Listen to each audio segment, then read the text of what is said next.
Hey everyone, so as you may know or may not know, I have not been posting war vids for a long time.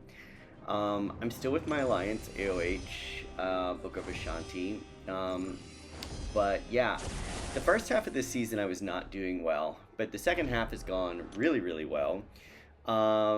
But yeah, when you're kind of discouraged and not doing so great, you sort of don't want to post all of it, like, and air out your dirty laundry, even though, um, yeah, it's good to share the good fights along with the bad ones. It's beneficial. But anyway, this one I was particularly proud of. This is War 11. We're sitting in Masters and we matched up against GT40. So I took my fights here all in like one go. So it's just one video, and I'm on path 8 and I've got this Kushala. So she's tactic, and I've been using leader for just about every mystic fight that I have. So the nice thing with leader is that his debuffs are, I don't remember if they're called corrupted debuffs or something, but basically user abilities can't shrug them or anything like that. So he's a really good option for this tactic. And you'll see that on his first light and his third light, he will apply debuffs. The first light puts a Spectre, and the second light puts a Wither. Or not second light, the third light puts a Wither.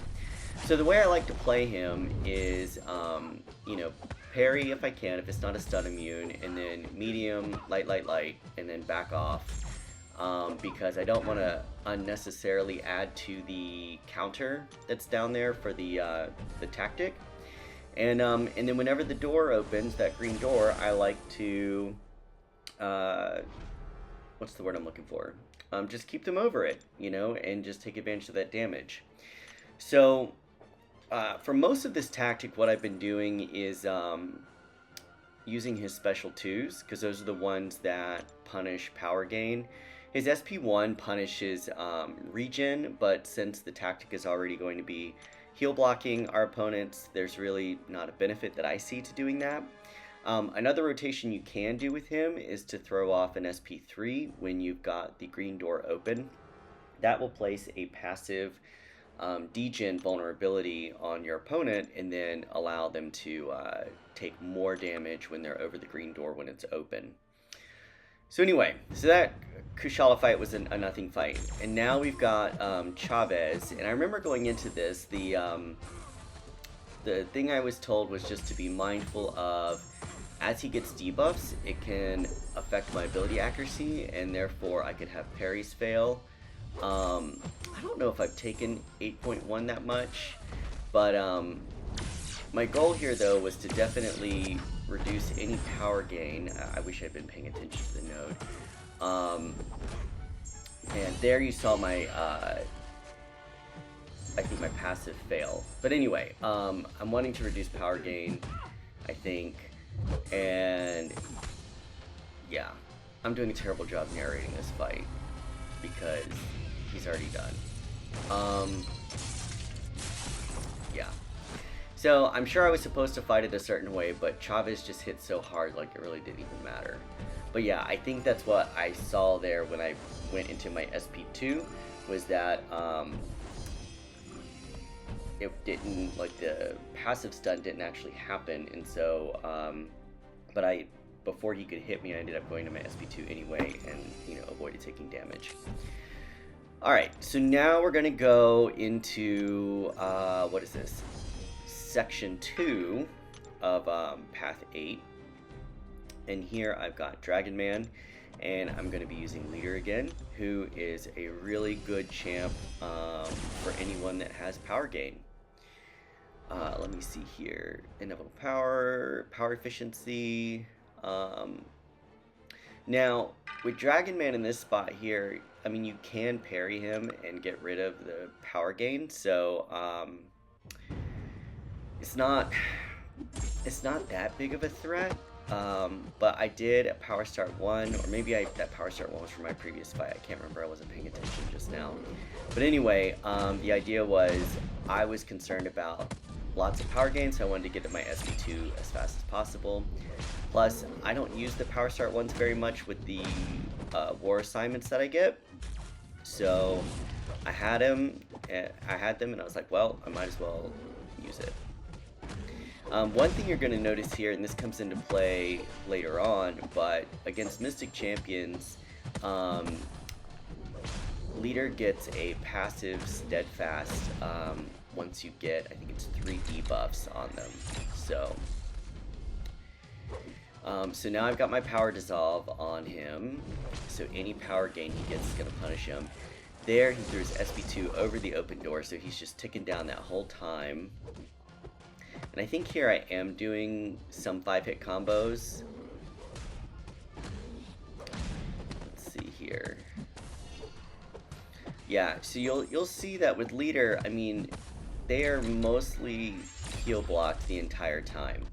There is a fight in my final war of the season where that's not the case, and I end up having some spots where I miss, and I'm kind of freaking out a little bit, and there's a little power gain, but we're able to quickly recover. So now we have this Gore. This is a common placement for him. This is a rich get richer node, but with Chavez, if you just get her, what is it, the negative dimension, like when you do her full heavy, you're going to get control of that very quickly, because you'll prevent him from getting the power gain from the node. And I parried because I knew at the start of the fight it would just be the 1 bleed debuff, so I wasn't really concerned about the damage from that, and you can see that it didn't really do a whole lot. Now, I don't want to parry now because he's got a shit ton of those dark magic or shadow spells or whatever they're called. And now I'm like, fuck, he's not over a bar of power, and I'm reversing it, so I gotta make sure that I don't parry. So in that case, I intercepted with the special, and there I just did a regular intercept. But yeah, it could have been dicey had I taken a medium into block and gotten all those debuffs. And yeah, and he goes down. I'll tell you, taking Chavez up to rank 3, fantastic decision. She is so worth it at rank 3. Just a phenomenal champ. Alright, so now I'm going to go to my mini boss here. I have this Magneto, and this is a poison incinerate hazard shift, and so I'm going to be using anti-venom. Now, anti-venom here, he actually ends up being a really good counter to stun immune Magneto. I just didn't know it going into the fight, and I just because I'm not super familiar with his kit. I know he places debuffs. I know there's a Spectre debuff. I wouldn't be able to tell you immediately the other 2 debuffs, and you can cycle through them by, I don't know if it's your second medium or if it's lights, but you can cycle through them across the screen.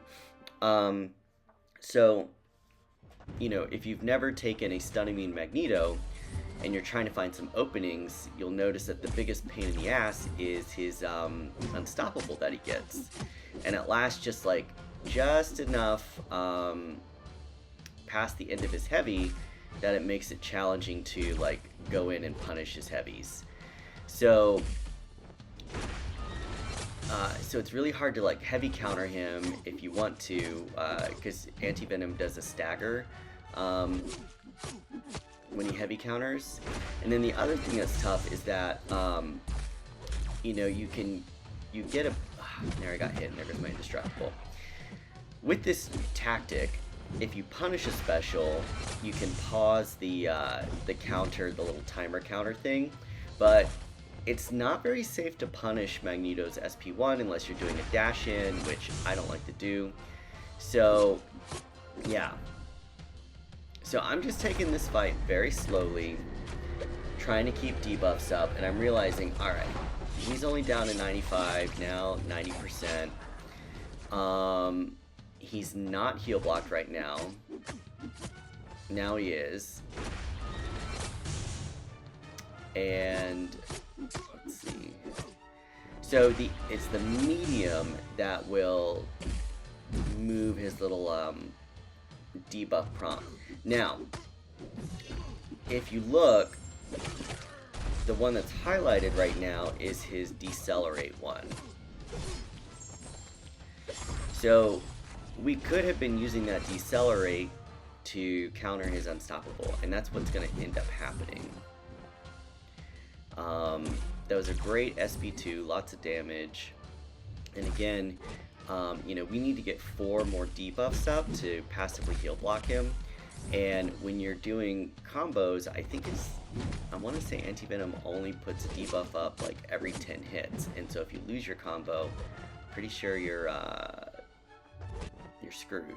So yeah, so the goal here is, you know, again, just be patient. And then I remember, oh yeah, I have an SP1 that I can use, and that places a debuff as well. So we're back. So now we've got 2 decelerates on, and I'm trying to remember where it was I started to realize, like, oh yeah, his unstoppable is not proccing anymore. Let me see here. Get hit some more. This is what makes me very happy for the regen that Anti-Venom has. I throw my special right into his block. SP1, because I want to get that passive heal block up. Again, like, I still need to get 2 more debuffs up.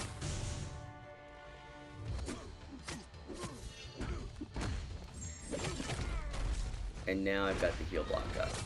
And I've got 4 of the decelerate. So that's where I noticed that, oh shit, his heavy's not unstoppable anymore.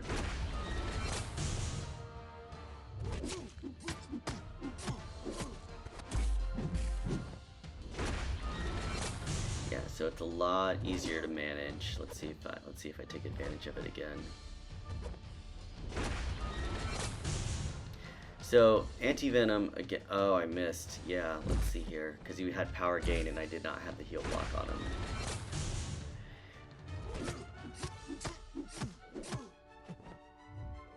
And then at a certain point, you're going to stop placing debuffs,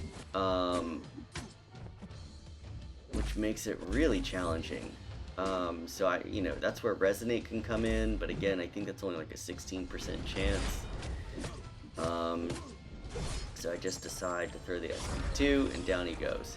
But yeah, Anti-Venom's a good option. If I knew how to play him, I'm sure that could have gone a lot more quickly.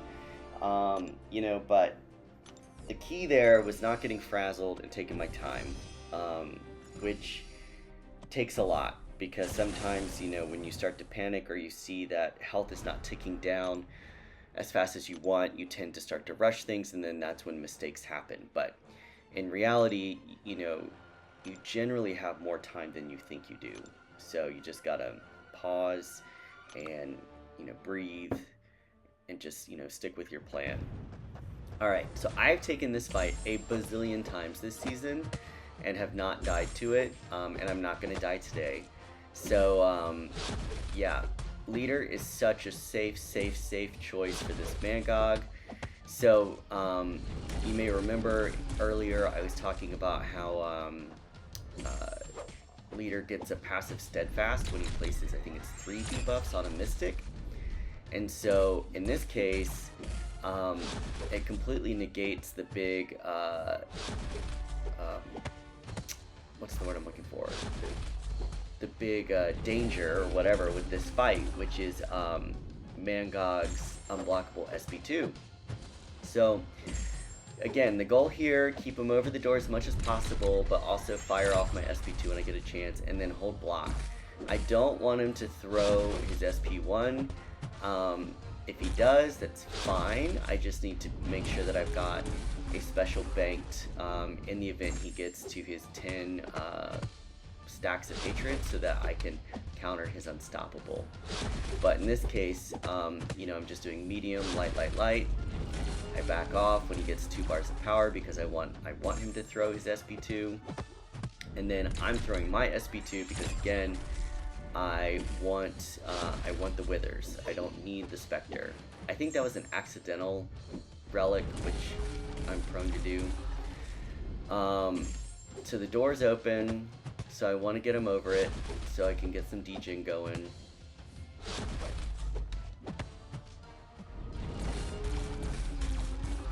Door's about to close.